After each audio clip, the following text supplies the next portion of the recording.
네, 여러분 안녕하세요. 민법 연습 제5주 쟁점 정리 시작하도록 하겠습니다.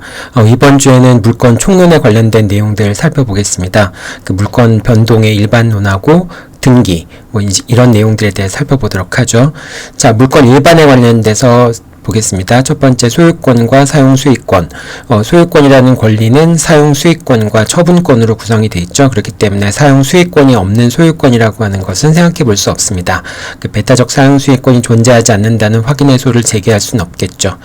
자, 물권 법정주의라는 것은, 물권이라고 하는 것은 법률과 관습법에 의해서만 창설이 가능하다. 내용도 역시 법률과 관습법에 의해서만 정해진다라고 하는 원칙이죠.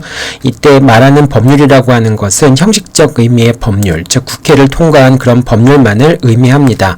우리가 법원에서 얘기할 때 이때 법률이라고 하는 것은 법률과 관습법, 그 다음에 판례, 이제 그 법원이 문제가 되는 게 조리, 이런 내용들이 언급이 되잖아요. 근데 관습법과 법률은 당연히 법원에 포함되는 것이고요. 판례와 조리가 법원에 포함될 것인가 여부에 대해서는 논란이 있죠. 자, 그때 법원에서 얘기하는 법률이라고 하는 것은 요거는 형식적인 의미의 법률이 아니라 법률, 시행령, 시행규칙, 그 다음에 조례까지 다 포함하는 그런 의미의 넓은 의미의 그 법이라고 얘기할 수 있겠죠. 하지만 물권 법정주의에서 말하는 법률이라고 하는 것은 형식적 의미의 법률만을 의미합니다. 자, 물권의 객체와 관련된 내용들 한번 살펴보죠. 주물과 종물 이론. 종물이라는 것은 주물의 상용에 공하기 위해서 상용에 제공되는 그런 물건을 종물이라고 얘기하죠. 자, 주물이 처분되면은 종물은 주물의 처분에 따르게 되는데, 종물로 인정되기 위해서는 주물의 소유자와 종물의 소유자가 동일해야 됩니다. 이럴 때만, 그러니까 종물의 소유자와 주물의 소유자가 동일할 때만 종물은 주물의 처분에 따르게 됩니다. 주물의 저당권이 설정된 후에 종물의 소유권을 제3자가 취득하더라도 저당권이 실행되어 주유소 소유권을 실행되어 주물의 소유권이, 주물이라는 게 주유소입니다. 주유소의 소유권을 취득하게 되면 종물의 소유권도 취득한다라고 하는 겁니다. 요거는 이제 이 판결, 1번 판결 같은 경우는 주유소가 아니라 볼링장 판결이었네요. 자, 어쨌든 종물이라고 하는 것은 이제 주물의 처분에 따르게 되는데, 주물을 처분하게 되면 저당권이 설정되어서 이제 설정된 경우에는 이 저당권의 효력은 종물에도 미치게 되죠. 따라서 그 후에 제3자가 이 종물의 소유권을 취득하더라도 저당권이 된다면은, 그러면은 주물도 경락인한테 넘어갈 뿐만 아니라 종물도 정락인한테 같이 소유권이 넘어간다라고 하는 점입니다. 주물과 종물 이론은 주된 권리와 종된 권리에도 유추 적용이 되죠. 예를 들면은 건물 소유를 위한 지상권과 토지 임차권 같은 권리는 종된 권리라고 얘기를 하죠. 이제 그렇기 때문에 건물이 넘어가게 되면은 지상권도 같이 넘어가게 되고 토지 임차권도 같이 넘어가게 됩니다. 여러분이 주의해야 될 점은 건물 소유권이 넘어갈 때, 예를 들면은 건물 소유권에 플러스 지상권이 붙어 있거나 또는 건물 소유권에 토지 임차권이 붙어 있을 때, 자, 건물 소유권이 넘어가게 되면은 지상권도 당연히 넘어가야 되는데, 이 지상권이라고 하는 권리는 물권이기 때문에 등기가 필요하죠. 따라서 건물 소유권이 법률행위에 의해서 넘어갈 경우에, 예를 들면 매매계약 같은 거로 넘어갈 경우에는 지상권도 같이 넘어가긴 하는데, 그 매매계약의 효력은 지상권에도 미치긴 하지만 지상권 이전에 부기등기를 해야지만 지상권이 넘어갑니다. 건물 소유권도 마찬가지고, 다만 이제 건물 소유권이 경매에 의해서 넘어가는 경우에는 등기가 필요 없죠. 자, 이런 경우에는 지상권도 역시 등기 없이 넘어가게 됩니다. 이런 점에 대해서 이제 지상권이 물권이라는 점에서 이렇게 설명할 수 있고요. 건물 소유권의 토지 임차권이 종된 권리로 있는 경우에 건물 소유권이 이전이 되면은 토지 임차권도 당연히 같이 이전이 됩니다. 토지 임차권은 채권이기 때문에 별도로 등기나 그런 거 없이도 당사자 간의 합의만에 의해서 양도가 가능하죠. 자, 그렇기 때문에 건물 소유권에 대한 양도 합의, 이전 합의, 이거는 토지 임차권에 대한 토지 임차권을 양도한다는 합의를 포함하고 있기 때문에 건물 소유권에 넘어가면 토지 임차권이 당연히 넘어가게 됩니다.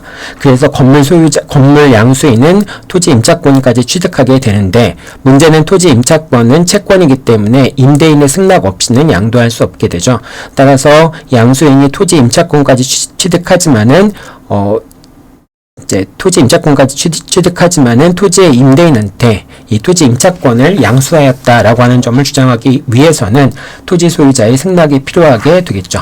따라서 등기나 그런 거 없이 당연히 토지 소유권이 이제 양도되긴 하지만은, 그렇지만은 이 토지 임차권을 임대인한테 주장하기 위해서는 임대인의 동의가 있어야 됩니다. 다만 그 토지 임차권의 양도가 임대인에 대한 관계에서 배신행위가 아니다라고 하는 특별한 사정이 있다면은, 배신행위가 아니라고 하는 특별한 사정을 양수인 측에서 입증을 한다면은, 그러면은 임대인은 자신의 동의가 없이 토지 임차권이 양도됐다는 걸 이유로 해서 임대차 계약을 해지하거나 그럴 수 없게 되죠. 자, 이 둘 다 동일하게 종된 권리이긴 하지만은 이게 물권이냐 채권이냐에 따라서 이제 법률 관계가 좀 달라질 수 있죠. 여러분들 요 내용들 꼭 기억해 둬야 됩니다. 문제에 많이 출제되는 부분이니까요. 자, 부합물 살펴보도록 하겠습니다. 부합이라고 하는 것은 목적물에 부속이 된 걸 얘기하는 건데요. 훼손하지 아니하면 분리할 수 없거나 분리에 과다한 비용이 소요되는 경우에 부합되었다라고 얘기할 수 있겠죠. 자, 동산과 동산 간의 부합의 경우에는 주된 물건의 소유자가 합성물의 소유권을 취득하고 주종을 구분할 수 없으면 부합 당시에 가액으로 공유를 하게 됩니다. 부동산에 동산이 부합되는 경우도 있죠. 자, 이 경우에 부동산의 소유자가 부합물의 소유권을 당연히 취득하게 됩니다. 다만 권원에 의해서 물건을 부속시켰을 때는 부동산의 소유자가 소유권을 취득하게 되죠. 여기서 권원이라고 하는 것은 지상권이나 전세권이나 임차권이나 뭐 이제 묵시적인 또는 명시적인 사용 승낙, 허락, 이제 보통 이렇게 이제 일시적으로 사용하도록 하거나 뭐 어느 기간 동안에 목적물을 사용하도록 승낙하는 경우가 있죠. 이제 그런 경우에 권원이 있다라고 얘기할 수 있고, 그런 권원을 갖고 있는 사람이 부동산에 부합시켰을 경우에는 부동산의 소유자가 그 부속된 물건의 소유권을 취득하지 않고 이제 그 여전히 권원에 의해서 물건을 부속시킨 자가 그 동산을 소유하게 되는 거죠. 자, 그런데 이런 경우는 이제 부합이라고는 하지만은 목적물에 부속이 되었지만은 이런 강한 부합 정도에 이르지 않은 경우를 얘기하는 것이고요. 강한 부합이라고 하는 것은 그거를 물건에서 부동산에서 떼어내는 것 자체가 불가능한 경우를 강한 부합이라고 얘기합니다. 자, 이런 경우에는 민법 256조, 즉 부합에 관련된 부합의 단서 규정이 적용되지 않습니다. 즉 권원에 의해서 부속시킨 물건 같은 경우에는 부동산에 부합하지 않는다라고 하는 단서는 약한 의미의 부합이기 때문에 그 물건을 부동산에서 떼어낼 수 있는 경우에 256조 단서가 적용이 되는 것이고요. 265조 단서, 강한 부합인 경우에는, 즉 어떤 동산이 이제 건물에 부합이 되어서 부동산에 부합이 되어서 아예 분리시키는 것이 불가능한 경우에는, 그런 경우에는 256조 단서가 적용이 되지 않습니다. 그 경우에는 임차인이 물건을 부속시켰다라고 하더라도, 그렇더라도 이제 그 임차인이 그 물건을 소유하는 경우, 단서가 적용이 돼서 소유하는 경우, 그런 경우에 해당하지 않는 것이죠.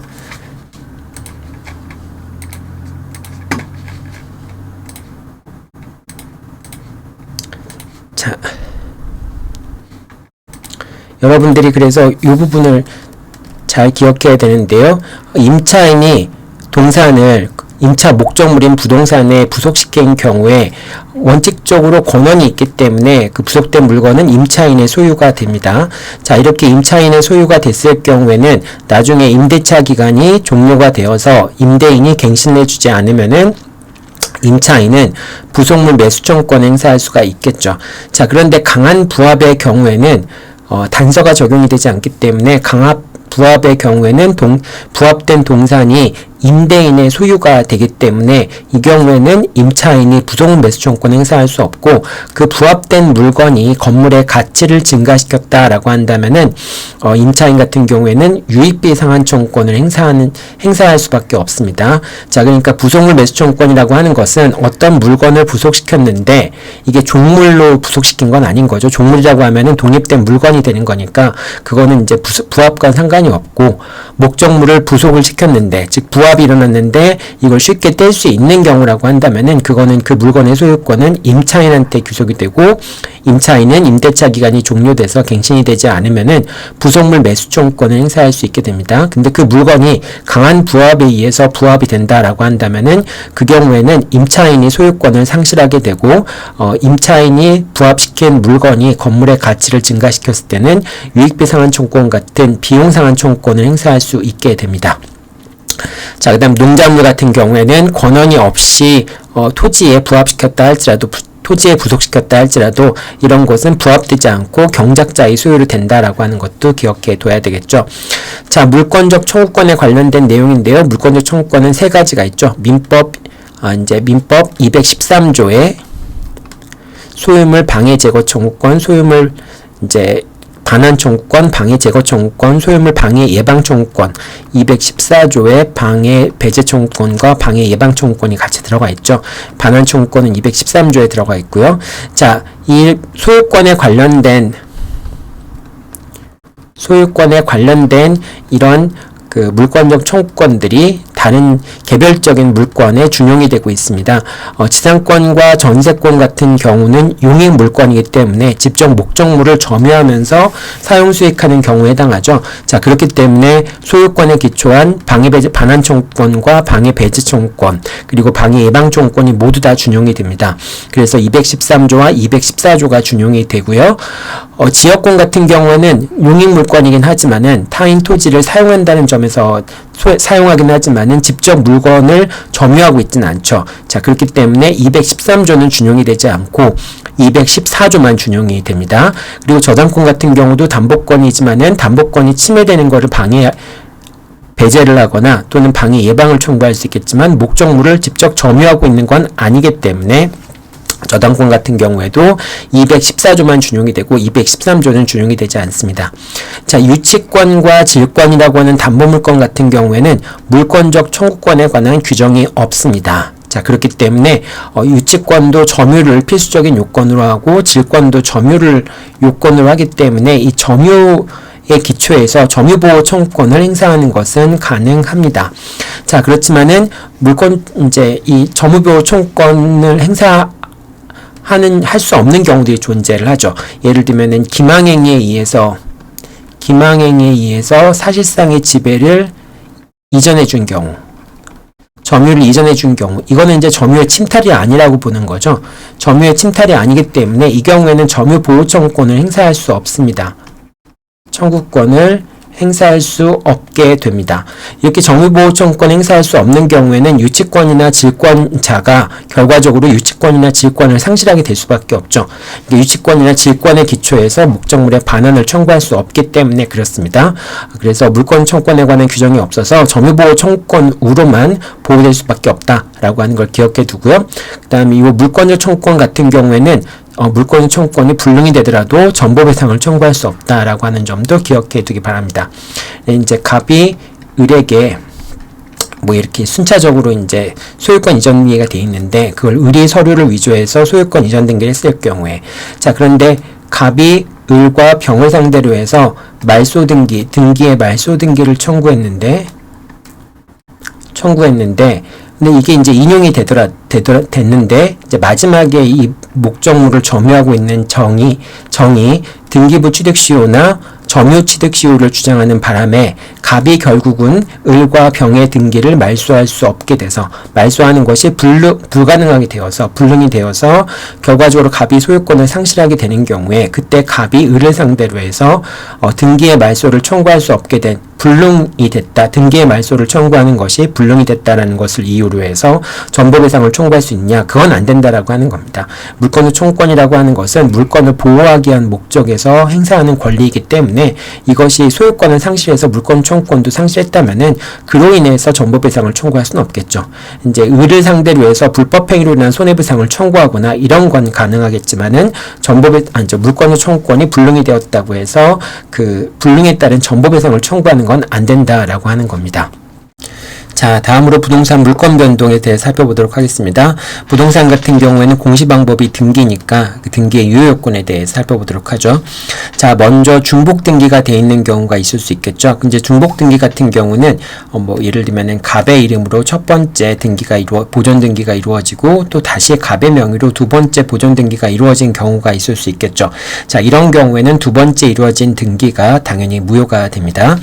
자, 근데 명의가 다른 경우가 있을 수도 있겠죠. 예를 들면 갑의 명의로 첫 번째 보존 등기가 있고 그 다음에 을의 명의로 두 번째 보존 등기가 있었을 경우에는 이 경우에는 첫 번째 선행 등기가 원인 무효가 아니라고 한다면은 두 번째 등기는 당연히 무효가 됩니다. 이 두 번째 등기가 실제 관계에 부합하는 등기라고 하더라도 등기는 무효가 된다라고 하는 것이죠. 어떤 경우가 실제 관계에 부합하는 등기냐? 갑이 을한테 X 부동산을 매도를 했는데 갑 명의로 소유권 보존 등기가 있거나 그 전 소유자들의 명의로 소유권 보존 등기가 있는 상황에서 갑이 X를 을에게 매도했는데 을이 여기에 대한 소유권 이전 등기를 하지 않고 X 토지에 대한 보존 등기를 한 경우에 그런 경우에 중복 등기가 일어날 수 있겠죠. 자, 그때는 을이 이제 그 두 번째 보존 등기를 기초로 해서 병에게 소유권 이전 등기를 해주고, 자, 그 다음에 정한테 소유권 이전 등기를 해주고, 이렇게 된 경우에, 자, 갑이 X를 을한테 팔았고, 을이 병한테 팔았고, 병이 정한테 팔았죠. 그렇기 때문에 을, 병, 정의 등기는 사실상 실체 관계에 부합한다라고 볼 수는 있겠죠. 어차피 소유권은 갑에서 을에서 병으로, 병에서 정으로 넘어갈 상태였기 때문에, 자, 그렇다고 할지라도 두 번째 등기는 중복 등기이기 때문에 무효가 되고 을, 병, 정의 등기는 모두 말소가 되어야 합니다. 자, 그렇지만은 여기서 이제 을의 명의의 등기가 중복 등기로서 무효이기 때문에 첫 번째 보존 등기가 무효라는 점이 밝혀지지 않았으면 두 번째 보존 등기와 그에 따른 그에 기초한 소유권 이전 등기들이 다 무효가 되는데, 그런데 만약에 을 명의의 등기가 무효라고 한다면은 여전히 을은 매매 계약에 따라서 갑에게 소유권 이전 등기를 청구할 수 있겠죠. 자, 그리고 병과 정도 역시 서로를 대위해 가지고 병은 을을 대위해서 갑에게 소유권 이전 등기를 청구할 수 있고, 정은 병과 을을 대위해서 갑에게 소유권 이전 등기를 청구하는 방식으로 결과적으로 첫 번째 보존 등기를 기초로 해서 소유권 이전 등기를 마치는 것도 가능하겠죠. 자, 무효인 중복 등기 같은 경우에는 아까도 얘기했지만 실체 관계에 부합하는 등기라는 주장을 할 수도 없고요. 그 다음에 등기부 취득 시효 요건이 될 수도 없습니다. 자, 그 다음에 중간생략 등기에 대해 살펴보도록 하죠.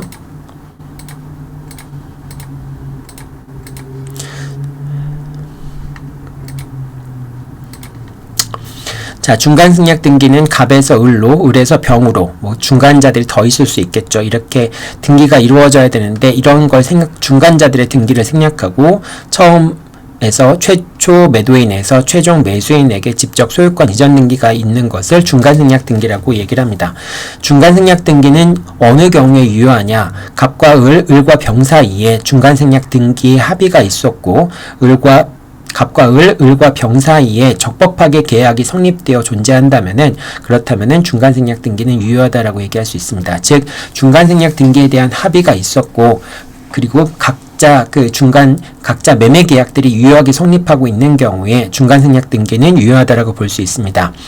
자, 그런데 최초 매도인에게 최종 매수인이 소유권 이전 등기를 청구하기 위해서는, 즉 병이 갑에게 소유권 이전 등기를 직접적으로 청구하기 위해서는 갑, 을, 병 간의 중간생략 등기에 대한 합의가 있어야 될 뿐만 아니라 갑과 병 사이에도, 그 최초 매도인과 최종 매수인 사이에도 중간생략 등기의 합의가 필요하게 됩니다.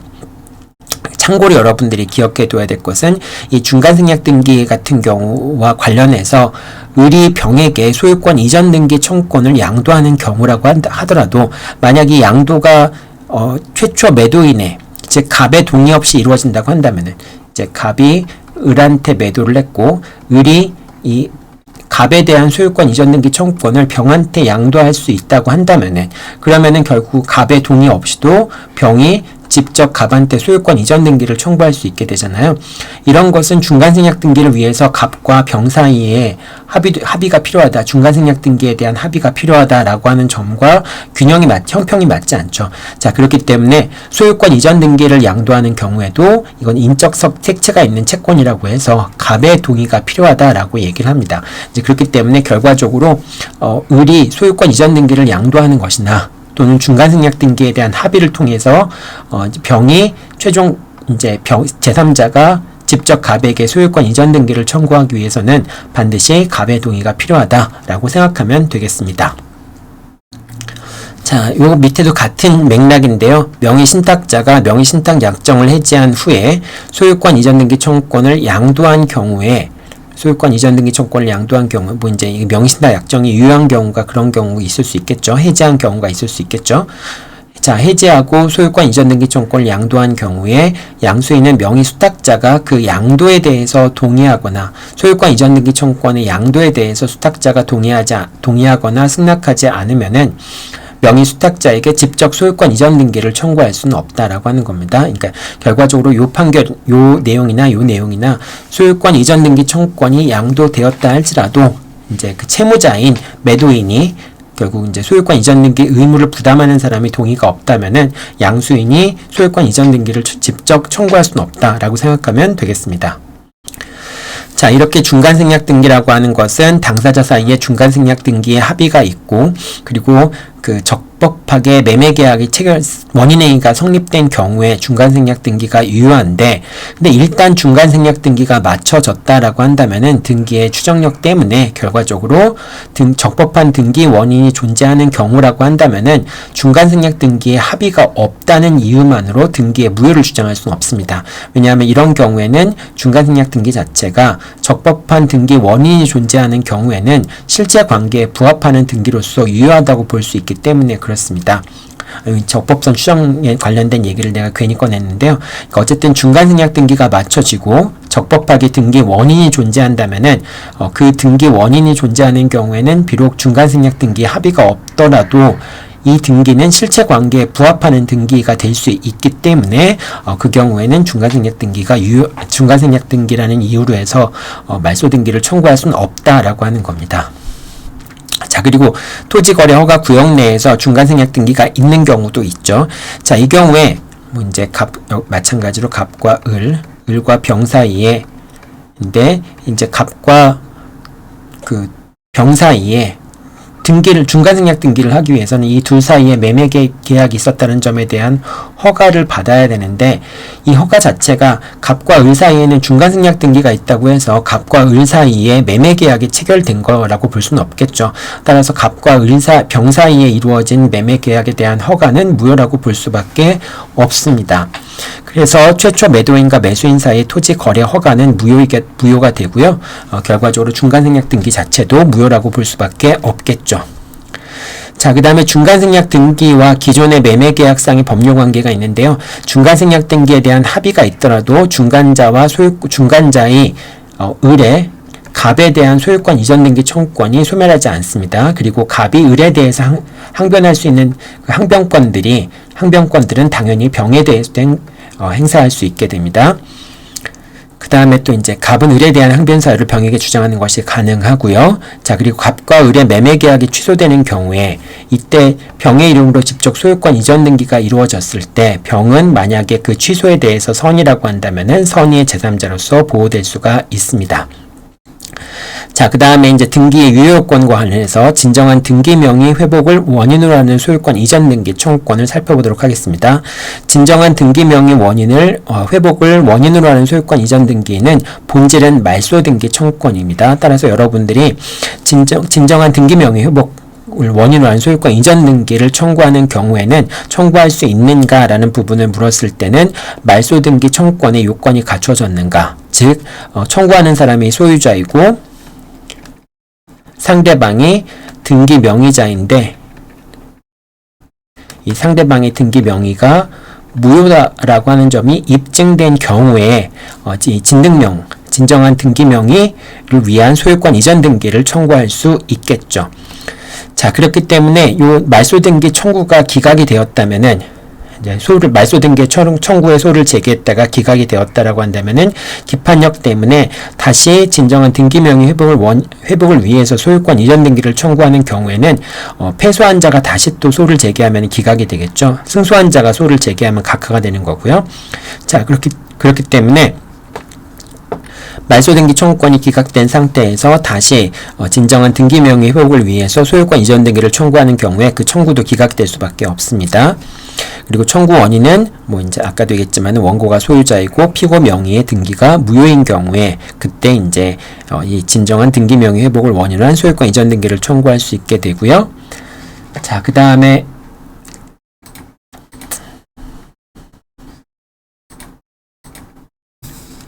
취득시효와 진정한 등기명의 회복에 대해 살펴보겠습니다. 갑 소유의 부동산에 대해서 을의 취득시효가 완성되었지만 을 명의로 소유권 이전 등기가 마쳐지기 전에 갑이 병에게 처분한 경우가 있을 수 있겠죠. 자, 그러니까 이제 갑이 X를 소유하고 있고요. 거기에 대해서 을이 점유를 하고 있기 때문에 점유 취득시효가 완성이 되었는데 그런데 갑이 이 부동산을 병에게 매도한 경우가 있을 수 있겠죠. 자, 취득시효가 완성된 다음에 제3자한테 취득시효 완성된 부동산을 처분하게 되면은 점유자는 병에게 취득시효 완성을 주장할 수 없겠죠. 자, 그렇지만은 갑과 병 사이에 매매 계약이 무효가 되는 경우도 있을 수 있겠죠. 그게 이제 반사회질서적인 법률 행위로서 무효가 되는 경우도 있을 수 있고요. 아니면은 갑과 병 사이에 뭐 이제 어떤 독자적인 그런 무효 원인이 존재하는 경우도 있을 수 있겠죠. 자, 이런 경우에 병명의 등기가 무효라고 한다면은 그러면은 이제 이 경우에 결과적으로 갑이 병을 상대로 해서 등기의 말소를 청구하고 그리고 을은 갑을 상대로 해서 소유권 이전 등기를 청구해야 되겠죠. 이제 이걸 대위할 수도 있겠죠. 을이 갑을 대위해서 병에게 등기의 말소를 청구하고 을이 갑을 상대로 해서 취득시효 완성을 원인으로 한 소유권 이전 등기를 청구하는 방법도 가능하겠죠. 자, 그런데 을이 진정한 등기명의 회복을 원인으로 한 소유권 이전 등기를 청구할 수 있겠는가? 여러분들이 이런 경우에 결국은 을의 명의로 취득시효 완성이 되었으므로 을이 결국은 소유권 이전 등기를 할 수 있는 거니까 을이 직접 병을 상대로 해서 진정한 등기명의 회복을 원인으로 한 소유권 이전 등기를 청구할 수 있지 않을까라고 착각하기 쉬운데 이 진정한 등기명의 회복을 위한 소유권 이전 등기라고 하는 것은 결과적으로 말소 등기를 청구하는 거니까 을이 소유자여야 되고 그 다음에 병명의 등기가 무효여야 되는 거죠. 자, 근데 병명의 등기가 무효라고 하는 점은 입증이 됐다 할지라도 을은 아직 취득시효가 되기 전까지는 완성되었다고 하더라도 소유권 이전 등기를 하기 전까지는 소유자가 아니잖아요. 그러니까 소유자의 요건이 충족되지 않기 때문에 말소 등기를 청구할 수 없는 거고 말소 등기를 청구할 수 없다면은 결과적으로 진정한 등기 명의 회복을 원인으로 한 소유권 이전 등기도 청구할 수 없게 되겠죠. 자, 그 다음에 중복 등기의 경우에도 진정한 등기 명의 회복이 문제가 될 수 있는데요. 이제 이 사례를 한번 보죠. 갑으로부터 을이 매수하였지만은 을이 자신의 명의로 이전 등기가 아닌 보존 등기를 마친 경우가 있겠죠. 그럼 결과적으로 등기부가 두 개 존재하는 거죠. 첫 번째 등기부와 두 번째 등기부가 존재하는 건데 을명의 등기는 당연히 중복 등기로서 무효인 경우이고요. 그러니까 결과적으로 첫 번째 보존 등기가 무효라는 점이 입증이 되지 않았다면은 두 번째 등기가 보존 등기가 당연히 무효가 되는 거니까요. 자, 이런 상황에서 을이 병에게 매도하고 병에게 소유권 이전 등기를 마친 경우, 자, 이때 병은 갑에게 진정한 등기 명의 회복을 원인으로 한 소유권 이전 등기를 청구할 수 없겠죠. 당연히 첫 번째 등기가 유효하니까 두 번째 등기가 무효라고 해서 무효이니까 당연히 말소 등기를 청구할 수 없잖아요. 병이 갑에게 말소 등기를 청구할 수 없으니까 진정한 등기 명의 회복을 원인으로 한 소유권 이전 등기도 청구할 수 없겠죠. 자, 이 경우에 병은 을을 대위해서 을의 명의로 소유권 이전 등기를 마친 다음에 을을 대위해서 갑에게 소유권 이전 등기를 청구해서 을의 명의로 소유권 이전 등기를 마친 다음에 다시 을과 병 사이의 매매 계약을 근거로 해서 이유로 해서 소유권 이전 등기를 청구하는 방법으로 결과적으로 소유권을 취득할 수밖에 없겠죠. 자, 그런데 이 사례에서 정이 갑으로부터 부동산을 매수해서 소유권을 이전받았지만 정 명의의 등기가 무효인 경우가 있을 수 있겠죠.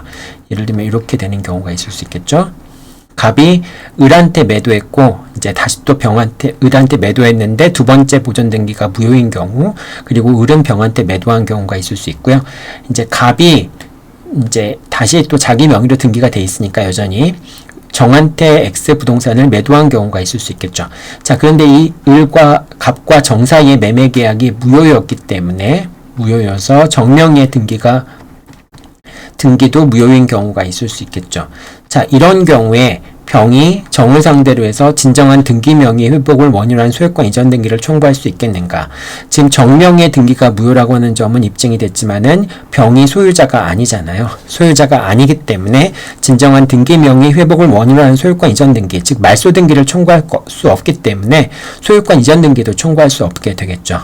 자, 이런 경우에는 역시 마찬가지로 병이 을을 대위하고 갑을 대위해서 정명의의 등기를 말소를 한 다음에, 그 다음에 을을 대위해서 갑에게 소유권 이전 등기를 하도록 한 다음에, 그 다음에 병이 을을 상대로 해서 매매 계약을 원인으로 해서 소유권 이전 등기를 청구하는 방법으로 병이 소유권을 취득할 수밖에 없습니다. 자, 이런 경우에 뭐 쉽게 이제 소유권만 이전되면은 쉽게 병이 복잡한 과정을 거치지 않고 할 수 있다라고 생각하기 쉬운데, 말소 등기 청구권이라고 하는 것, 즉 진정한 명의 등기 회복을 원인으로 한 소유권 이전 등기는 말소 등기 청구라고 하는 것을 기억해서 여러분들이 이렇게 청구하는 건 안 된다라고 하는 점에 유의하면 될 것 같습니다. 자, 명의 신탁과 진정한 등기 명의 회복을 하는 경우도 문제가 될 수 있는데요. 3자간 명의 신탁 같은 경우 한번 보죠. 자, 갑은 명의 신탁자이고 을이 명의 수탁자이고, 그 다음에 병은 매도인인 경우가 있을 수 있습니다. 을이 병에게 신탁 부동산을, 여기서 이제 그 매도인은 따로 있다고 보죠. 매도인은 따로 있는 그런 상황이라고 한번 보겠습니다. 이 매도인. 자, 이렇게 되면 이제 을한테 소유권 이전 등기가 했을 경우에 을은 소유권을 취득할 수 없겠죠. 을 명의의 이 등기는 무효가 되니까요. 근데 이제 을이 병에게 신탁 부동산을 처분했을 경우에 병은 유효하게 소유권을 취득하게 되겠죠. 하지만은 을과 병 사이에 병이 적극적으로 가담했다든지 해서 을과 병 사이의 매매 계약이 반사회 질서의 법률 행위로 무효가 된다면은 병 명의의 등기는 역시 무효가 될 수도 있겠죠. 자, 이런 경우에 명의 신탁자가 결과적으로 원칙적으로는 매도인을 대위해서 을명의 등기를 말소하고 병명의 등기를 말소하고, 그리고 매도인의 이름으로 바꾼 다음에, 그 다음에 이제 갑이 매도인에게 소유권 이전 등기를 청구하는 방식으로 해서 문제를 해결해야 되는데, 자, 그런데 이 경우에 갑이 병에게 진정한 등기 명의 회복을 원인으로 하는 소유권 이전 등기를 청구할 수 있는가라는 부분이 문제가 될 수 있겠죠. 즉, 갑이 병에게 소유권 이전 등기를 청구할 수 있겠는가, 말소 등기에 가름해서 소유권 이전 등기를 청구할 수 있는가라고 하는 점이 문제가 될 수 있는데, 병명의 등기가 무효이긴 하지만은 갑이 아직 소유권을 취득하지 못했잖아요. 그러니까 이제 갑이 병을 상대로 해서 진정한 등기 명의 회복을 원인으로 한 소유권 이전 등기를 청구할 수 없겠죠. 말소 등기를 청구할 수 없기 때문에 그렇습니다. 자, 이런 경우들 여러분들이 잘 생각하면은 충분히 답을 얻을 수 있지만은, 근데 막상 문제에 들어가면 헷갈리기 쉬운 그런 내용들이죠. 자, 그래서 진정한 등기 명의 회복을 원인으로 한 소유권 이전 등기 같은 경우에는 결과적으로 소유자가 청구할 수 있고, 상대방의 등기가 무효인 경우에 청구할 수 있고, 이렇게 마치 이렇게 복잡하게 이루어지는 것들을 간단하게 해결하기 위한 방식으로 말소 등기 청구권을 행사할 수 없는 것처럼, 진정한 등기 명의 회복을 원인으로 한 소유권 이전 등기를 청구할 수 없다라고 하는 점을 잘 유의해서 보기 바랍니다.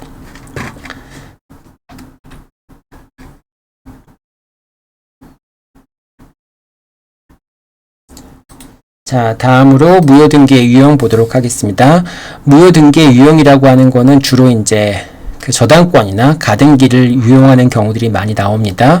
갑이 을에게 저당권을 설정하였지만 채무를 모두 변제해서 그 저당권이 무효가 됐는데, 갑이 다시 병으로부터 금전을 빌리면서 그 담보를 위해서 기존에 이제 을 명의로 설정된 저당권을 병에게 이전하기로 하고 병의 명의로 저당권 이전에 부기등기가 맞춰진 경우, 이런 경우가 이제 무효등기를 이용하는 사례가 될 거고요. 또 마찬가지로 갑이 을에게 부동산을 매도하고 가등기를 맞춰 주었습니다. 즉 소유권 이전 등기 청구권을 보존하기 위한 가등기를 맞춰 주었는데 갑과 을 사이에 매매 계약이 해제가 된 경우 또는 뭐 무효가 된 경우, 그런 경우가 있을 수 있겠죠.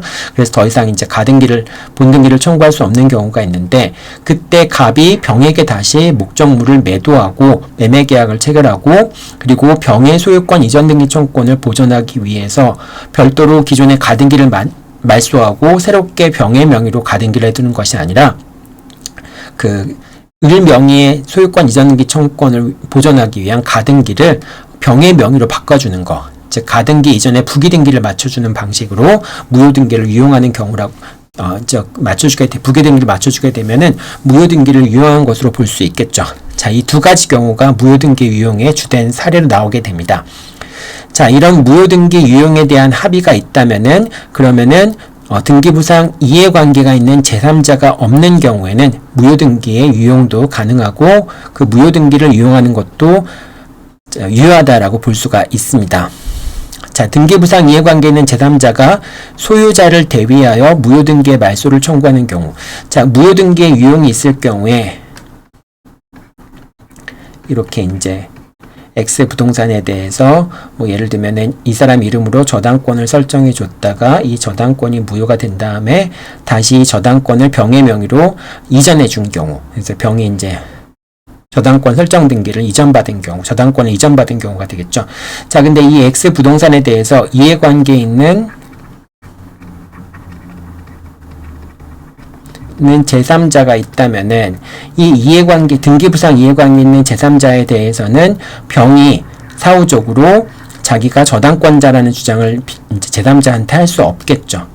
자, 이 제3자한테 무효등기 유용에 대한 합의를 무효등기가 유효하다라는 주장을 할 수 없다는 것과 그 다음에 없다고 해서 갑이 그렇다고 해서 을과 또는 병을 상대로 해서 이 저당권 설정 등기의 말소를 청구할 수 있는 건 아니죠. 자, 이 경우에 만약에 이게 이제 무효인 저당권인데 이 무효인 저당권이 저당권 이전의 부기등기를 통해서 병에게 넘어간 경우죠. 자, 이런 경우에 이 저당권이 무효라고 해서 이전이 됐을 경우에 무효인 경우에 말소 등기를 청구하는 방법은 저당권 이전의 부기등기를 마친 사람, 즉 병을 상대로 해서 그 저당권 말소 등기를 청구할 수 있고요. 을을 상대로 해서는 저당권의 말소 등기를 청구할 수 없습니다. 그리고 그 저당권 이전의 부기등기는 저당권 설정 등기가 말소가 되면은 당연히 이제 자동적으로 말소가 되기 때문에 을을 상대로 해서 말소 등기를 청구할 수 없고 반드시 병을 상대로 해서만 저당권 이전의 저당권 설정 등기의 말소를 청구할 수 있고, 그 다음에 저당권 이전의 부기등기는 말소의 대상이 되는 게 아닙니다. 직권으로 말소되는 거니까. 만약 저당권이 무효라고 한다면, 자, 근데 이 경우에는 무효등기의 유용에 대한 합의가 있었기 때문에 갑은 병에게 이 무효등기의 말소를 청구할 수 없겠죠. 이제 갑이 병을 상대로 해서 이 저당권 설정 등기의 말소를 청구할 수는 없습니다.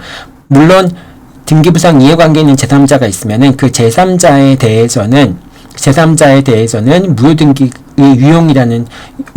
유용 합의가 있었으니까 저당권이 유효하다라는 주장을 할 수 없지만, 그렇다고 해서 등기부상 이해관계 있는 제3자가 있다고 해서 갑이 병을 상대로 해서 이 저당권의 말소를 청구할 수 있는 건 아니라고 하는 것이죠.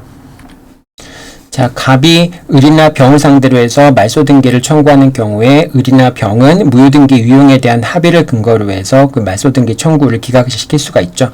자, 그렇기 때문에 등기부상 이해관계 있는 제3자라고 할지라도 갑을 대위해서 을 또는 병을 상대로 해서 등기의 말소를 청구하는 건 허용되지 않습니다. 자, 이 사례를 가등기를 통해서 좀 더 살펴보도록 하죠. 갑과 병은 엑스토지에 대한 매매 계약을 체결하면서 갑과 병은 엑스토지에 대해서 매매 계약을 체결하면서 갑이 소유하고 있는 엑스토지에 설정된 을 명의의 가등기, 을 명의의 가등기가 되어 있었는데 이 가등기가 이제 무효인 경우가 되겠죠. 무효인데도 불구하고 병의 갑에 대한 소유권 이전 등기 청구권을 보존하기 위해서 가등기 이전에 부기 등기를 하기로 하는 무효 등기 유용에 대한 합의를 한 겁니다. 그래서 이제 병이 가등기를 했는데 갑의 채권자인 정이 이 X 토지를 가압류를 한 겁니다. 자, 가압류를 한 다음에 그 다음에 요 가압류가 진행이 될 수도 있고요. 가압류에 따라서 압류가 진행이 되어서 결과적으로 뭐 이제 정이 가압류할 수도 있고 경매 절차를 통해서 무가 소유권을 취득할 수도 있겠죠. 무가 소유권을 취득할 수도 있습니다. 경매 절차에서 경락인이 되어서 소유권을 취득할 수 있습니다. 자, 이 경우에 가등기에 기초한 본등기가 이루어지게 된다면은 가압류 등기뿐만 아니라 무의 소유권 이전 등기도 다 말소가 되겠죠. 가등기 이후에 처분 행위가 되니까 다 말소가 되겠죠. 자, 그런데 정 또는 무는 무효 등기 유용에 대한 합의를 하기 전에 이제 정 같은 경우는 가압류를 한 거니까요. 등기부상 이해관계에 있는 제3자라고 볼 수 있겠죠. 등기부상 이해관계에 있는 제3자이고 이 제3자들에 대해서 이제 경매 절차에 따라 적법하게 이루어진 경매 절차에 따라서 무가 소유권을 취득한 거니까 이 경우에 이제 그 무효 등기 유용에 대한 합의가 있기 전에 등기부상 이해관계를 취득한 제3자이기 때문에 그렇기 때문에 이 가등기가 유효하다. 무효 등기로서 유용하기로 했던 가등기가 유효하다라는 주장을 할 수 없겠죠. 자, 그렇게 이제 무효 등기가 직권이 말소된 경우에 정의 등기나 무효 등기가 직권으로 말소된 경우에 정이나 무는 이 가등기가 무효라는 주장을 할 수 있습니다. 그래서 정 같은 경우에는 이 가등기가 무효라는 거를 주장하면서 이 가압류가 회복 등기가 되도록 하는 절차는 좀 복잡합니다.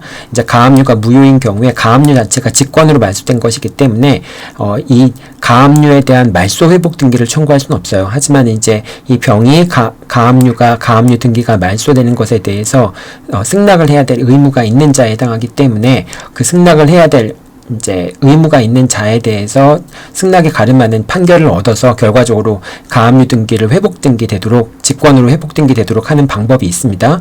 그리고 소유권자 무 같은 경우는 이제 무의 등기가 말소되었지만 무는 여전히 소유자라고 볼 수 있겠죠. 그래서 무는 직접 가등기와 본등기의 말소를 청구함으로써 자기 소유권 등기가 직권으로 회복 등기되는 상황이 될 수가 있습니다. 자, 어쨌든 가압류 등기를 한 정이나 또는 그 경매 절차에서 소유권을 취득한 무 같은 경우에는 무효 등기 유용을 주장하면서 가등기의 결과적으로 말소를 청구할 수 있는 상황이 될 수 있겠죠. 자, 이렇게 이제 정이나 무 같은 경우는 이제 등기부상 이해관계에 있는 제3자이기 때문에 결과적으로 이제 가등기와 본등기가 다 무효라는 판단을 받게 되는데, 그렇다고 해서 정이 갑을 대위해서 이제 이렇게 가압류가 회복 등기되기 전에 정을 대위해서 병에게 가등기의 말소를 청구할 수는 없습니다. 왜냐하면 갑이 만약에 병한테 무효인 가등기의 말소를 청구하게 된다면 병은 무효 등기 유용에 대한 합의를 주장해서 결과적으로 갑의 청구를 기각시킬 수 있기 때문에 피대위 권리가 존재하지 않는다는 것이죠. 피대위 권리가 존재하지 않기 때문에 정이 갑에 대한 채권을 피보전 권리로 해서 이 병에 대한 가등기 말소 등기 청구권을 행사할 수는 없게 됩니다. 그렇게 해서 정은 갑을 대위해서 병의 명의의 가등기의 말소를 청구할 수 없는 거죠. 정이 등기부상 이해관계에 있는 제3자라고 하는 것은 갑과 정 사이, 그러니까 이제 이 당사자들 사이의 문제인 것이지 갑과 병 사이의 문제인 건 아니잖아요. 그러니까 정의 등기부상 이해관계에 있는 제3자라고 해서 갑이 병한테 무효등기 유용에 대한 합의가 있었음에도 불구하고 그 무효등기에 말소를 청구할 수 있는 건 아니잖아요. 합의가 있었으니까. 자, 그렇기 때문에 정이 갑을 대위해서 병에게 무효등기에 말소를 청구하는 건 허용되지 않는다라고 하는 겁니다. 허용되지 않는데 그럼 결국은 어떻게 처리가 될 것이냐. 이 정이나 무에게 이 가등기가 유효하다는 걸 주장할 수 없는데 어떻게 처리가 될 것이냐. 이 경우에는 가압류를 다시 살린 다음에 경매 절차를 진행해서 결과적으로 경락을 받은 사람이 있으면은 그 경락을 받은 사람이 가등기에 말소를 청구하는 방식으로 처리가 되고요. 만약에 무가 경락을 받아서 무가 소유권을 취득한 경우에는 무는 가등기와 본등기에 말소를 청구함으로써 이 소유권 이전 등기가 다시 직권으로 회복되는 그런 절차에 따라서 보호가 된다고 생각하면 됩니다. 여러분들이 이 사안에서 중요한 것은 무효등기 유용에 대한 합의가 있었을 때 그 무효등기 유용의 당사자인 이제 갑을 대위해서 병에게 말소등기를 청구하는 것은 안 된다. 가압류 채권자가 말소등기를 청구하는 건 안 된다. 등기부상 이해관계에 있는 제3자가 있는 경우에는 제3자한테 대항할 수 없다고 하지만은 그렇다고 해서 이 갑을 대위해서 말소등기를 청구하는 것도 안 된다라고 하는 점을 꼭 기억해 두기 바랍니다. 좀 내용이 좀 많이 복잡하고 설명이 생략된 부분도 많아요. 특히 가압류가 말소되었을 경우에 가압류 말소 회복 등기를 어떻게 할 것인가라고 하는 부분은 상당히 어려운 부분입니다. 왜냐하면 가등기에 의해서 말소된 등기 같은 경우에는 가등기를 말소함으로써 회복 등기를 할 수 있거든요.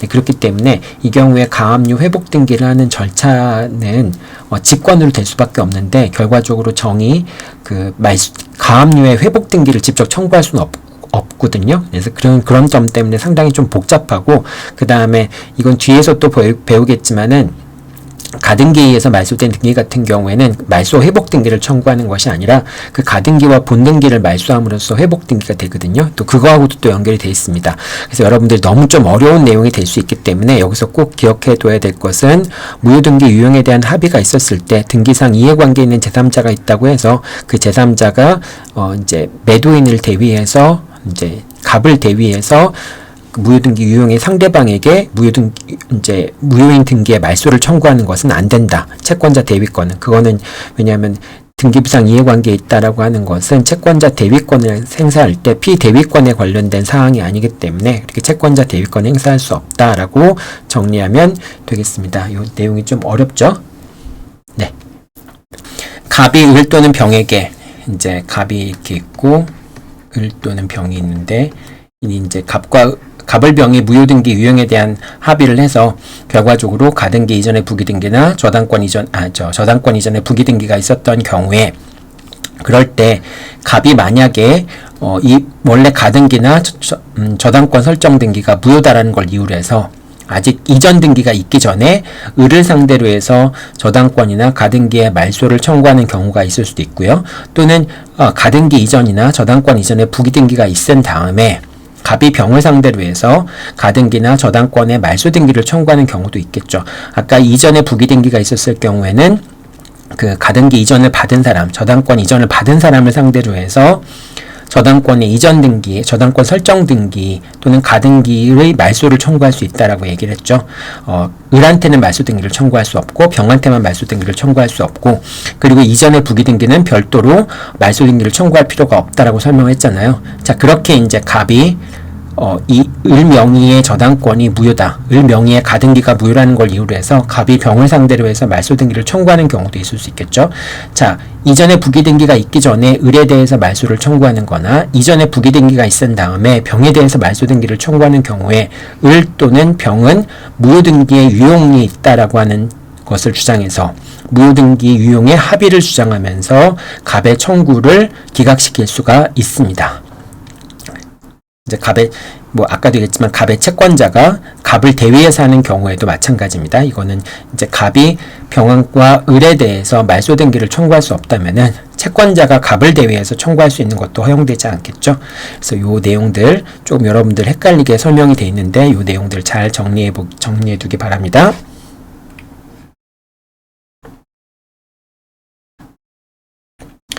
자, 다음으로 등기의 효력 살펴보겠습니다. 등기의 적법성 추정이 됩니다. 그래서 무권 대리를 이유로 해서 등기의 무효를 주장하는 경우에는 등기의 무효를 주장하는 자가 대리권이 없다라고 하는 것을 직접적으로 입증해야 되고요. 계약이 무효이며 그로 인해서 등기가 무효가 된다라고 하는 점도 입증해야 됩니다. 결과적으로 등기의 적법성 추정 때문에 대리권이 없음으로 인해서 등기가 무효라고 하는 점을 입증해야 되는 것이죠. 예를 들면 이렇게 되는 것이죠. 갑이 있고 을이 있는데 대리인 A가 갑을 대리해서 을과 매매계약을 체결하고 을 명의로 소유권 이전 등기가 맞춰진 경우에, 자, 이때 갑과 을 사이의 매매계약이 체결되었는데 A가 대리인이다라고 하는 점은 원칙적으로 대리인이라고 하는 점, 대리권이 있냐 없냐라고 하는 점은 상대방이 입증해야 되는 게 원칙이죠. 왜냐하면 그 A가 위임장을 받아서 대리권이 있다라고 하는 걸 확인한 다음에 을이 대리인과 계약을 체결해야 되는 거니까 A한테 대리권이 있다 없다라고 하는 점은 원칙적으로 을이 입증해야 됩니다. 그런데 만약에 을 명의로 소유권 이전 등기가 맞춰졌다라고 한다면은 그 갑과 을 사이의 매매계약이 유효한 것으로 추정이 되기 때문에 결과적으로 이 매매계약이 무효다라고 하는 걸 주장하는 사람이 매매계약의 무효 사유를 입증해야 되고요. 이제 그렇기 때문에 갑이 만약에 A에게 대리권이 없어서 매매계약이 무효다라고 하는 점을 이제 주장하기 위해서는 갑이 A에게 대리권이 없다라고 하는 점을 입증해야 된다라고 하는 것이죠. 자, 그리고 등기의 적법성 추정력은 전 소유자에 대해서도 미칩니다. 점유의 경우에는 전 소유자에 대해서는 대리의 적법성 추정의 원칙이 미치지 않습니다. 따라서 갑과 을 사이에 매매계약이 체결된 경우에 이 매매계약이 체결된 경우에 이 매매계약이 유효하게 존재한다라고 하는 점, 매매계약이 성립되었다라고 하는 점은 당사자 사이에서 이제 그 매매계약이 체결되었다라고 하는 점은 입증을 해야 되겠죠. 을이 매매계약이 만약에 이제 을이 갑한테 소유권 이전 등기를 청구하려면은 을이 갑과 을 사이에 매매계약이 적법하게 성립한다라고 하는 점을 입증해야지만 소유권 이전 등기를 청구할 수 있겠죠. 자, 하지만은 갑과 을 사이에 매매계약을 등기 원인으로 해서 을의 명의로 소유권 이전 등기가 있었다면은 이 매매계약이 당연히 적법하게 존재하는 것으로 추정이 되기 때문에 오히려 갑이 매매계약이 유효하게 성립하지 않았다든지 이런 점을 입증을 해야 됩니다. 즉, 을은 원칙적으로 자기가 소유권을 계약이 체결되었다라고 하는 점은 계약이 체결되었다는 걸 주장하는 사람이 유효하게 체결되었다라고 하는 걸 주장하는 사람이 입증해야 되는데 이 경우에 갑은 이 매매계약이 유효하게 체결되어서 성립한다 라고 하는 것을 이제 추정이 되기 때문에 갑이 오히려 매매계약이 무효라고 하는 점을 입증해야 되겠죠. 따라서 을 명의로 등기가 되어 있다면은 갑이 을과 갑 사이에는 매매계약이 유효하게 존속하지 않는다라고 하는 점을 입증해서 소유권을 찾아와야 되는 거죠. 자, 근데 동산 같은 경우에는 만약에 X가 동산이라고 한다면은 이 동산을 을이 소유하고 있을 때 전 소유자에 대해서는 이 점유의 적법성 추정 원칙이 적법성이 추정되지 않기 때문에 결과적으로 을은 자신이 갑과 매매계약을 체결해서 X에 대한 소유권을 취득했다. 그렇기 때문에 내가 적법한 X의 소유자다라는 것을 입증해야 됩니다. 그래야지만 자신이 소유권을 취득했음을 이제 입증해야지만 이제 소유자로 인정이 될 수 있겠죠. 자, 이 경우에는 점유 같은 경우에는 전 소유자에 대해서는 점유의 적법성 추정의 원칙이 미치지 않기 때문에 그런 겁니다. 이게 동산이냐 부동산이냐에 따라서 적법성 추정이 전 소유자에도 미치는가 미치지 않는가가 달라지는 거죠. 여러분, 요 동산의 경우와 부동산의 경우를 잘 비교해서 정리하기 바랍니다. 자, 그리고 다음으로 등기 원인의 적법성 추정과 관련해서 등기 원인 행위의 태양이나 과정을 등기부와 다르게 주장하였다고 하더라도, 뭐 예를 들면 등기부에는 등기 원인이 매매라고 돼 있지만은 사실상 증여계약을 체결한 경우처럼 등기 원인 행위의 태양이나 과정을 등기부와 다르게 주장하였다고 해서 그러한 등기 원인이 없다, 등기가 무효다라고 하는 점이 입증되는 건 아닙니다. 추정력이 깨어지지 않는다라고 하는 것이죠. 물론 이제 예를 들면 등기 원인이 존재하지 않는다라고 하는 점을 입증했다면은 증여계약이 체결되지 않았거나 매매계약 서류가 위조되었다라고 하는 점을 입증을 했다고 한다면은 그러한 등기는 무효라고 하는 것이고요. 적법성 추정이 깨어지겠죠. 하지만은 등기 원인이 내 소유의 의사와 소유자의 의사와 상관없이 이제 등기가 이루어진 것이 아니다 뭐 이제 등기가 이루어진 것이다. 뭐 그런 점이 입증된다면 등기가 무효인데 그런 게 아니라 뭐 내가 실제로 등기부상에는 증여계약이라고 돼 있지만은 내가 매매계약을 통해서 한 것이다. 매매계약이라고 기재가 돼 있지만은 사실상 증여를 통해서 소유권을 취득한 것이다. 이렇게 주장하였다면은 그렇다고 해서 등기 원인이 이제 이건 무효이기 때문에 등기가 무효다. 이렇게 되는 건 아니라고 하는 점입니다. 그 다음 보존등기 같은 경우에는 보존등기 명의자가 신축한 것이 아니라는 점이 입증이 된다면은 보존등기의 추정력은 깨어진다고 볼 수 있습니다. 그 다음에 이제 미성년자의 증여행위가 이해상반행에 해당하는 경우, 뭐 예를 들면 미성년자가 부모한테 증여한다든지 이런 경우가 있을 수 있겠죠. 자, 그런 경우라고 할지라도 일단은 등기가 이루어지는 경우에는 등기의 적법성 추정 때문에 이해상반행이지만은 그 절차들을 밟아서 등기가 이루어진 것이다라고 하는 점이 추정이 되고요. 적법성 추정 자체가 문제가 되진 않는다라고 하는 겁니다.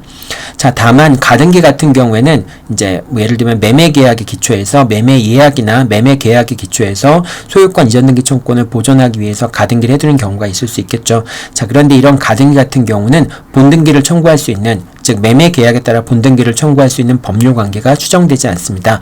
왜냐하면 가등기 같은 경우에는 본인들이 이제 그 가처분을 받아서 직접 혼자 가등기를 할 수도 있기 때문에 그 등기 원인 자체가 명확하게 존재한다라고 할 수는 없는 거겠죠. 이제 그렇기 때문에 추정된다라고 할 수는 없겠죠. 자, 그렇기 때문에 가등기가 돼 있다고 해서 본등기를 청구할 수 있는 법률관계가 당연히 추정되지는 않고요. 본등기를 청구하기 위해서는 본등기 청구할 수 있는 권리가 있다라고 하는 점을 상대방이 인정하거나 또는 법원에 본등기 청구권을 행사해서 청구의 소를 제기해서 승소한 다음에 그 다음에 이제 가등기에 기초해서 본등기를 할 수 있게 되겠죠. 자, 그 다음에 가등기의 효력 한번 살펴보겠습니다. 본등기 청구권의 상대방은 누구냐?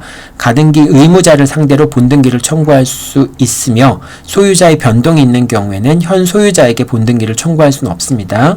자, 그래서 갑이 을에게 X 부동산을 매도하겠다고 얘기하고 을이 매수 청구권을 이제 소유권 이전 등기 청구권을 보존하기 위해서 가등기를 한 경우에, 근데 이제 그 후에 갑이 병에게 X 부동산을 양도했을 때, 그래서 병이 소유자인 경우에, 자, 이 경우에 을은 누구한테 가등기에 따른 본등기를 청구할 수 있느냐? 여전히 이제 매매 계약을 체결했던 갑에 대해서 본등기를 청구할 수 있고요. 병에 대해서는 본등기를 청구할 수 없습니다. 환매권 같은 경우에는 을의 명의로 이제 환매 등기가 되어 있다. 환매 등기가 되어 있다라고 하는 경우에는 소유자가 변경이 되면은 변경된 소유자에 대해서 환매권을 행사할 수 있는데 가등기 같은 경우에는 매매 계약을 체결한 당사자에 대해서만 본등기를 청구할 수 있다라고 하는 점도 기억해 둬야 되겠죠. 자, 가등기와 물권 변동 시점인데요. 가등기에 따라서 이제 본등기가 이루어졌을 때 그 본등기의 시점은 본등기의 시점은 가등기가 된 시점으로 소급하게 되겠죠. 자, 그렇다고 하더라도 본등기 물권 변동의 효력이 발생하는 시점은 본등기 시점이고요. 순위만 가등기 시점으로 소급할 뿐입니다. 자, 그래서 취득시효 완성 전에 가등기가 설정돼 있지만 취득시효 완성 후에 본등기가 맞추어진 경우에는 취득시효 완성 후에 소유권의 처분이 있었던 경우로 볼 수 있기 때문에 점유자는 본등기 명의인에게 취득시효를 주장할 수 없습니다. 이제 당연히 취득시효 완성 전에 가등기가 설정돼 있고 그 취득시효가 완성된 다음에 점유자가 소유권 이전 등기를 마치게 되면은 이 가등기는 말소되어야 할 등기는 맞지만은, 그런데 가등기 기초에서 본등기가 취득시효가 완성된 후에 점유자가 소유권 이전 등기를 마치기 전에 본등기를 마쳤다라고 한다면은 그럼 본등기, 그러니까 취득시효 완성 후에 처분행위가 있었던 걸로 볼 수 있기 때문에 결과적으로 점유자는 본등기 명의자에게 말소 등기를 청구할 수는 없다라고 하는 겁니다.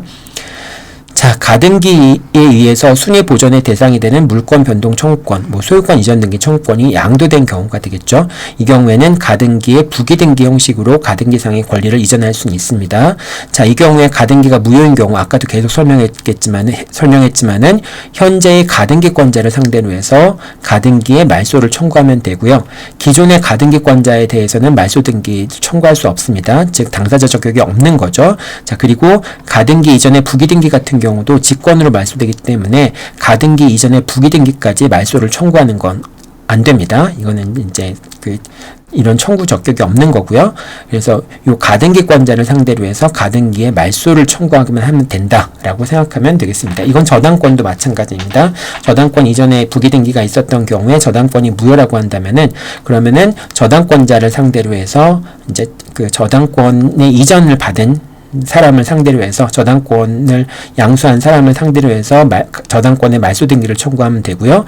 기존의 저당권자에 대해서는 말소 등기를 청구할 수 없고 그리고 저당권 이전의 부기 등기에 대해서도 말소 등기를 청구할 수는 없습니다.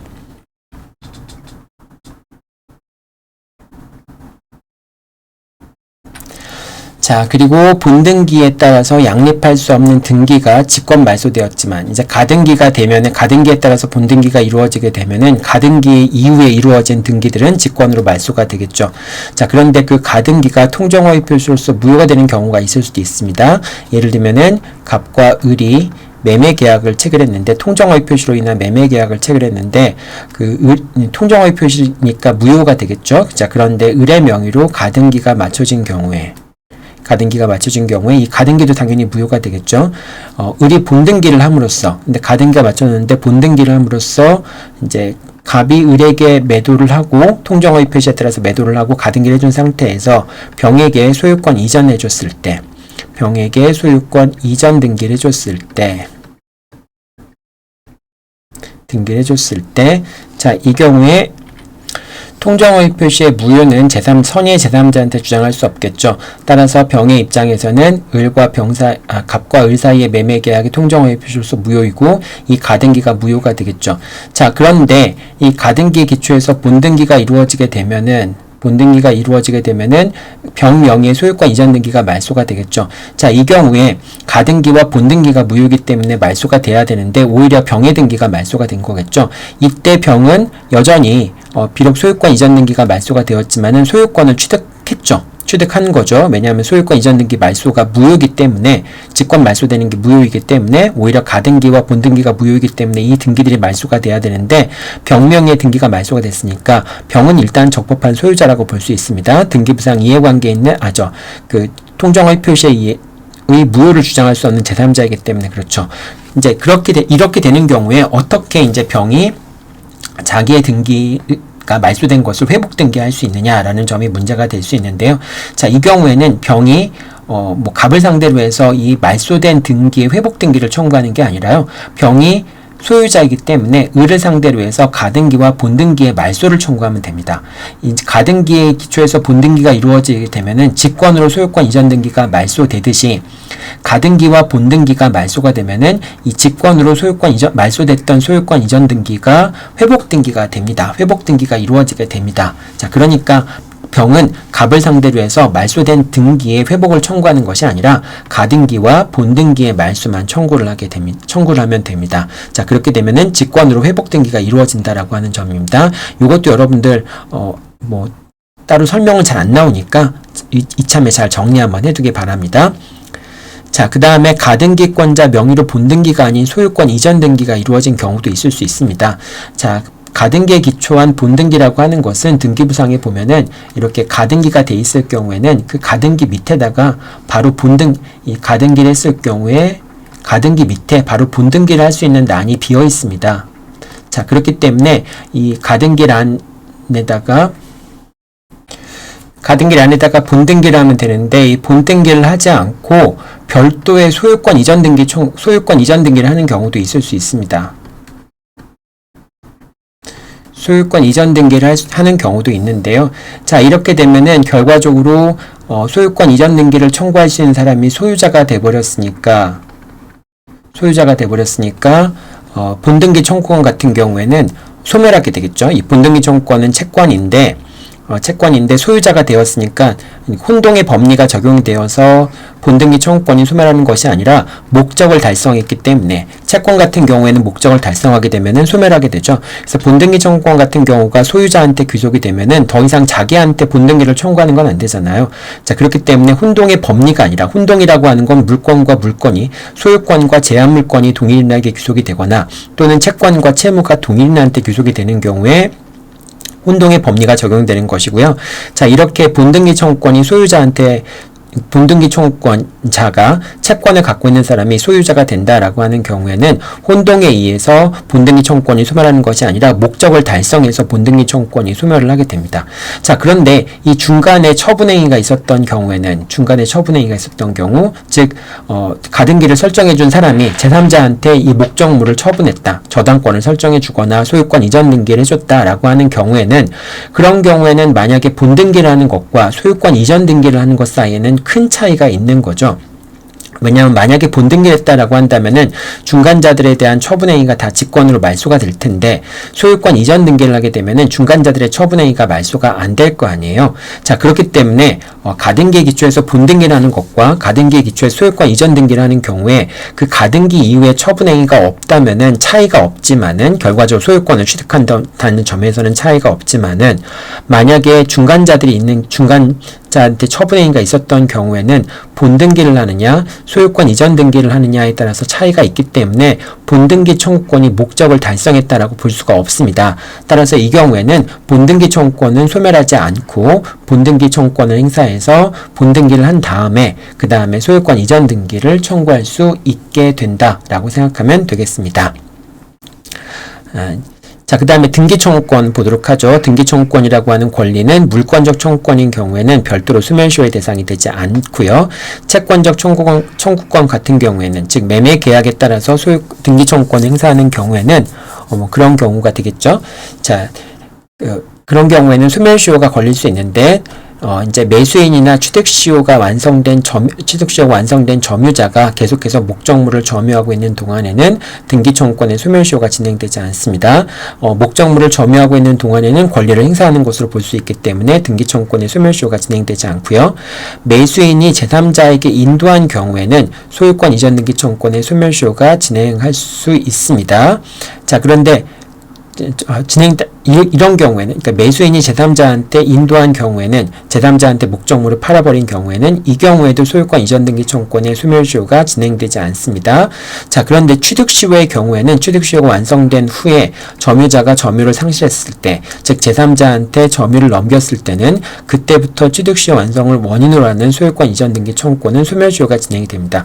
매매 계약과 취득시효 완성의 경우에 제3자한테 점유를 이전했을 경우에는 매매 계약 같은 경우에는 계속해서 소멸시효가 진행되지 않지만은 취득시효 같은 경우에는 점유를 상실하게 되면은 그때부터 소유권 이전 등기 청구권의 소멸시효가 진행이 된다는 점에서 매매 계약과 취득시효의 경우에 소멸시효의 법리가 약간 차이가 있죠.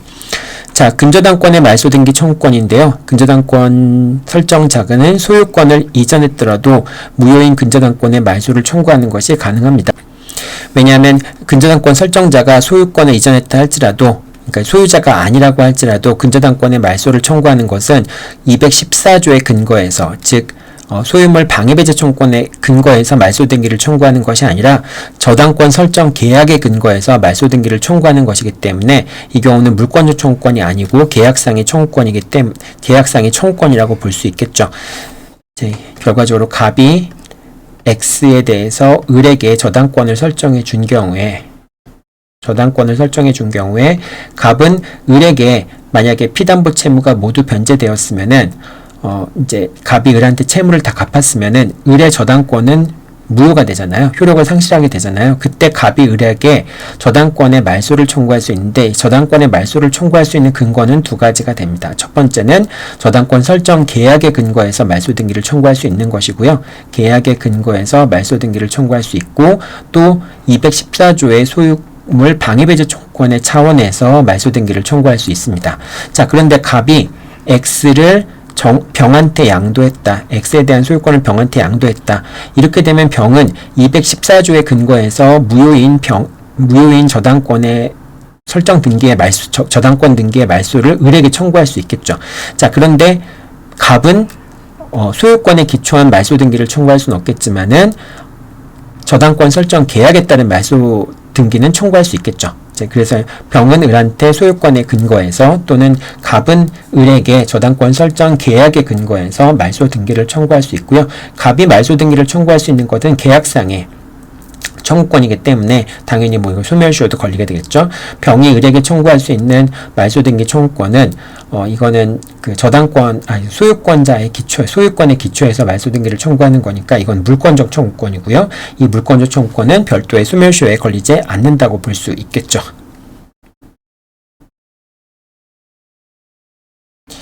자, 다음으로 마지막 선의취득 보도록 하겠습니다.